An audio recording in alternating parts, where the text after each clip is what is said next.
17 বছর পরে বাংলাদেশে নির্বাচন হচ্ছে অত্যন্ত খুশির বিষয়। তার চেয়ে খুশির বিষয় হচ্ছে বাংলাদেশের বরপুত্র ইনশাআল্লাহ আগামী দিনের প্রধানমন্ত্রী 21 বছর পরে আবার এই চট্টগ্রামে বক্তব্য রাখবেন ইনশাআল্লাহ।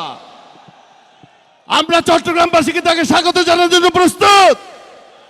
বাংলাদেশে কোন নেতা আছে ইনশাআল্লাহ প্রধানমন্ত্রী হবে, বাংলাদেশকে সামনে নিয়ে যাবে সেই নেতা রহমান তারেক রহমান।